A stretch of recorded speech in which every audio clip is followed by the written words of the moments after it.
Bonjour le Togo. Aujourd'hui, 27 avril 2024, euh, c'est le jour, ce jour est consacré pour la commémoration de 64 ans d'indépendance de notre pays. Oui, mais comme toujours, c'est dans la tristesse que ça se passe.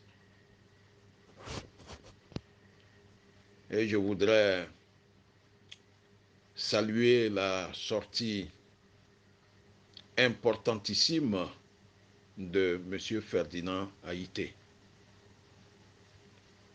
Depuis qu'il a quitté le Togo, bien sûr que c'est récent, on attendait qu'il fasse une sortie, euh, une telle sortie pour nous rafraîchir la mémoire, pour nous dire exactement comment se présente le Togo. Et aujourd'hui, c'est chose faite. Je voudrais le remercier pour ce temps qu'il a consacré à nous tous qui avons soif d'avoir des informations réelles et fraîches. Sans vous mentir, nous avons été servis. C'est une très bonne chose d'être au courant de ce qui est encore caché. Et donc, j'ai trouvé ça très très bien et je voudrais l'appuyer. Appuyer M. Ferdinand Haïté, que de temps en temps qu'il nous informe, puisqu'il est maintenant membre de la diaspora. Nous avons quitté le Togo il y a quelque temps et aujourd'hui nous a servi des réalités vivantes. Voilà la situation de notre pays, l'environnement politique, le social, le côté politique. Et il a touché aussi euh, l'environnement géopolitique et géostratégique dans notre pays. Euh, je voudrais l'appuyer en disant à tous les jeunes du Togo, des fois on a l'impression que vous avez la tête ailleurs, alors qu'il y a beaucoup de choses dans le pays qui doivent vous préoccuper. Monsieur Ferdinand Haïté a touché des grands problèmes qui vous concernent en matière d'éducation dans le pays. Les universités, comment elles se présentent. Et aujourd'hui, quand vous allez au campus de Lomé, il y a des amphis de 1500 qui des fois contiennent jusqu'à 10 000 étudiants. Les gens étudient dans des conditions désagréables. Et cela ne les encourage même pas à continuer les cours parce que si les parents n'ont pas les moyens pour que la personne la fasse une université privée, c'est terrible. Moi-même, mon fils après son bac, est allé au campus pour faire le droit. Il a passé une année en l'air.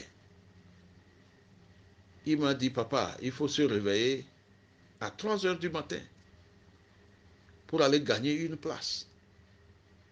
Et si tu n'arrives pas tôt, comme ça pour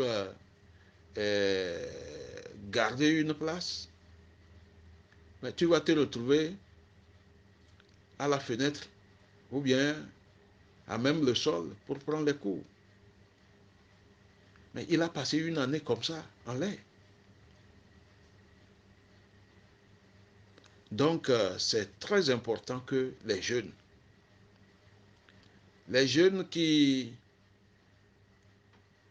qui ont la tête ailleurs, de revenir sur terre. Parce que tout ce que vous vivez actuellement, c'est la faute à ceux qui dirigent le pays depuis 1967. Il n'y a que 2 universités au Togo. Et M. Ferdinand a bien fait de comparer le Togo avec le Bénin, la Côte d'Ivoire, le Ghana, le Sénégal. Mais si vous quittez le Togo pour aller dans les autres pays, c'est autre chose. Mais quand vous revenez chez vous, on dirait que le Togo est un gros village. Il n'y a pas match entre le Togo et les autres pays. Mais je suis heureux qu'il insiste que l'intérieur du pays même, tout est délabré. De Lomé jusqu'à l'intérieur, tout s'est délabré partout. Mais au Togo, mais il n'y a pas de vie confortable. Il n'y en a pas. Les rues sont défoncées. Il n'y a même pas de route. La vieille ville est toujours dans la crasse. Vous prenez Badago, une vieille ville. Il y a encore des rues quand il pleut. Les nouveaux marchés quand il pleut. Les quartiers quand il pleut. C'est terrible. Vous, les jeunes, si vous croisez les bras, vous vous accrochez seulement à vos TikTok ou aux réseaux sociaux. Non, les réseaux sociaux ne vont pas changer le pays, hein. Mais c'est les actions sur le terrain. Le rapport de force, les actions. Quand les, les, les associations de la société civile, les hommes politiques vous appellent au meeting pour écouter leurs messages, vous verrez que des anciens de 40 ans en allant, les jeunes de 18 ans sont rares. Pourquoi cela? Ne pensez pas que le pays ne vous concerne pas, hein? Qu'est-ce qu'on remarque au Togo? Le chômage est tellement élevé.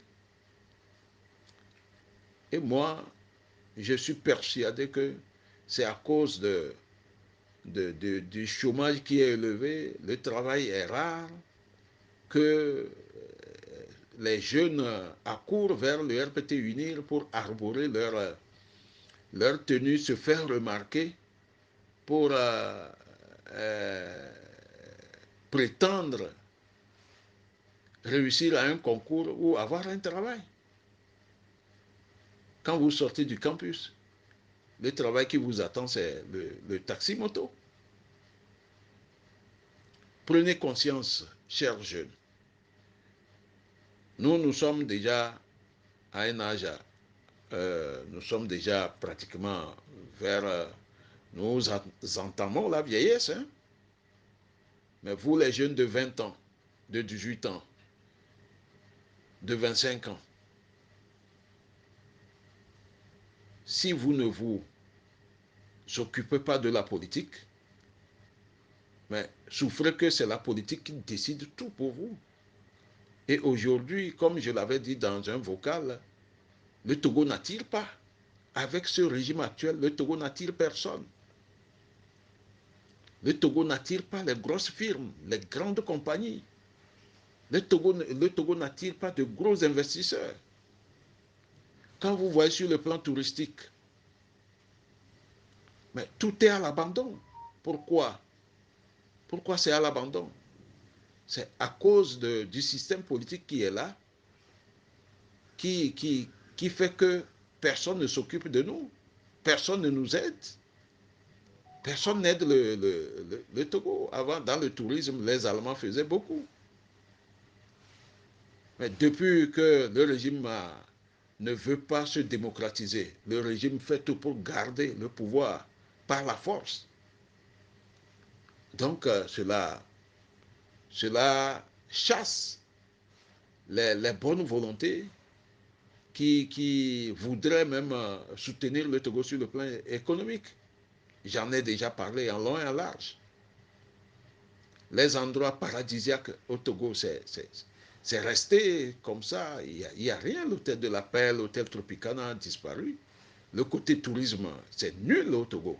Alors que le côté tourisme peut mobiliser au moins 200 à 300 000 personnes dans ce secteur. Du petit vendeur jusqu'au directeur d'hôtel.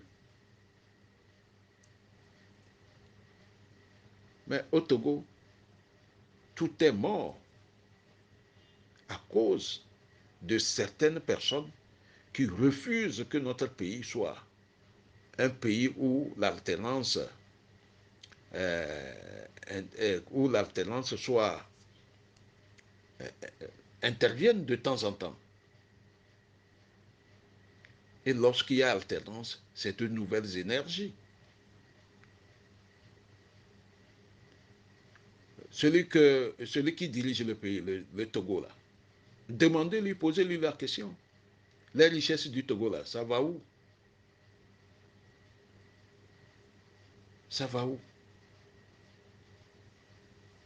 Et tout le temps, on fait de gros prêts et on construit quelque chose de petit et le reste de l'argent, ça disparaît.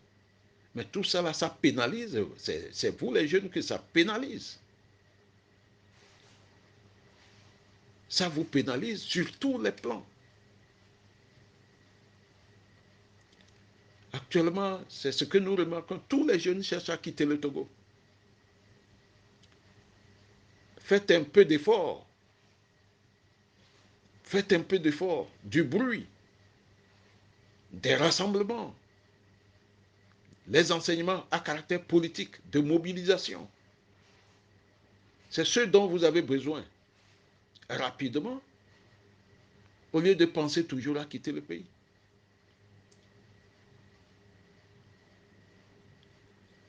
Donc, je voudrais encourager tous les jeunes à revenir sur terre, à s'occuper de notre pays, de ce qui s'y passe.